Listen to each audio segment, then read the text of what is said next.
सीधे आपको मुंबई के ईडी दफ्तर लिए चलते हैं, जहां पर रिया चक्रवर्ती आज एक बार फिर से ईडी दफ्तर पहुंची है, जहां पर उनसे आज ईडी एक बार फिर से सवाल करेगी। और रिया चक्रवर्ती इस वक्त ईडी के दफ्तर पहुंच चुकी हैं। आपको बता दें कि 7 अगस्त को भी रिया चक्रवर्ती से ईडी ने पूछताछ की थी, क्योंकि परिवार वाले, जो सुशांत के परिवार वाले हैं, उन्होंने कई गंभीर आरोप लगाए। उन्होंने आरोप लगाए हैं पैसों के हेरफेर को लेकर के, और साथ ही ये भी कहा कि सुसाइड को लेकर के सुशांत, उनके बेटे को उकसाया गया है। इन तमाम सवालों के लिए जो 15 करोड़ को लेकर के बात उठी थी, वो 15 करोड़ की जो हेरफेर हुई है, उसको लेकर के भी रिया और उनके परिवार वालों से पूछताछ ईडी कर रही है। और आज एक बार फिर से रिया चक्रवर्ती ईडी दफ्तर पहुंची हैं।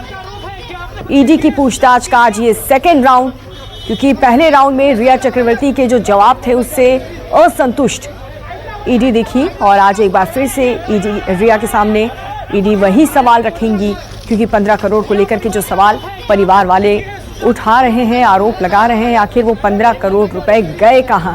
रिया चक्रवर्ती के पास अगर वो पैसे नहीं हैं तो वो पैसे हैं किसके पास? इन तमाम सवालों को लेकर के, और जो सुशांत की 4 कंपनियां थी उनको लेकर के भी आज रिया से और उनके परिवार वालों से लगातार ईडी पूछताछ कर रही है। लेकिन इस पूछताछ में सबसे बड़ी पूछताछ अब तक की रिया के भाई शोभित चक्रवर्ती से रही, जिनसे 18 घंटे तक ईडी ने पूछताछ की। और आज एक बार फिर से रिया ईडी दफ्तर पहुंच चुकी है। ये मुंबई के ईडी दफ्तर की तस्वीर हम आपको दिखा रहे हैं, जहां पर कुछ देर पहले ही रिया चक्रवर्ती ईडी दफ्तर पहुंची है। सुशांत केस में रिया से पूछताछ करेगी आज ईडी एक बार फिर से। जो सुशांत की 4 कंपनियां थी, उनमें से 2 पेटेंट। दीपक हमारे साथ जुड़ चुके हैं ज्यादा जानकारी के साथ। दीपक, ईडी दफ्तर पहुंच चुकी है रिया, आज वो कौन से सवाल हैं जिसका सामना रिया को करना पड़ेगा? उनके भाई शौविक और उनके पिता इंद्रजीत तीनों ईडी दफ्तर पहुंच चुके हैं। 11 बजे का समय इनको दिया गया था।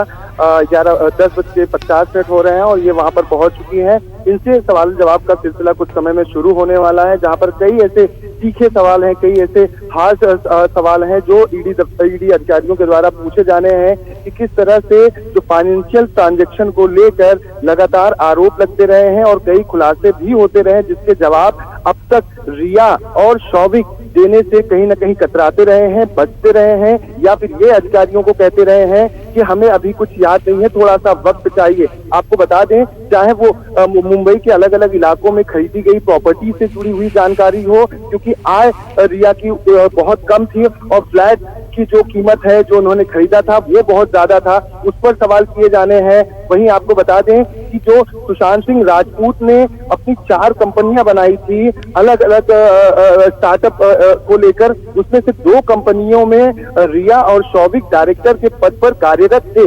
ऐसे में आपको बता दें कि पेटेंट अगर कंपनी कराई गई है और जो 3 डायरेक्टर जिस तरह से इस कंपनी में है, एक की मौत हो जाती है तो 2 होते हैं जिनके पास पूरा अधिकार होता है, स्वामित्व होता है उस कंपनी से जुड़ा हुआ।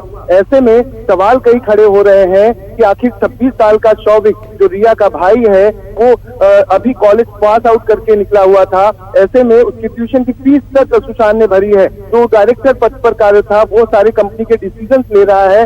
वो बोर्ड ऑफ डायरेक्टर की मीटिंग की जो कॉपी न्यूज़ 24 के पास मौजूद है, उसमें शौविक के हस्ताक्षर हैं। ऐसे में आपको बता दें, सवाल कई खड़े हो रहे हैं कि कंपनी फॉर्म की गई सुशांत सिंह राजपूत के द्वारा, 2 डायरेक्टर अलग अलग बनाए गए और सारे फैसले अगर शौविक ले रहा है, शौविक के हस्ताक्षर उस पर मौजूद है। और सुशांत सिंह राजपूत उस दौरान अगर बात की जाए तो वो बीमारी से ग्रसित थे, वो बीमार थे, इलाज करा रहे थे और इतने बड़े फैसले लिए गए, तो क्या इसकी जानकारी सुशांत सिंह राजपूत को थी?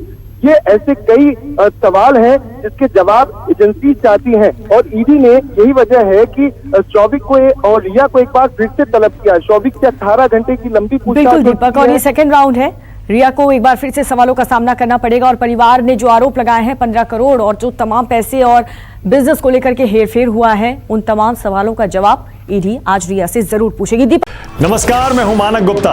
अगर आपको हमारा ये वीडियो पसंद आया हो तो इसे लाइक और शेयर जरूर करें, और हाँ, हमें सब्सक्राइब और फॉलो करना ना भूलें, ताकि आप देश और दुनिया की कोई खबर मिस ना करें। तो जुड़े रहिए हमारे साथ और देखते रहिए न्यूज़ 24।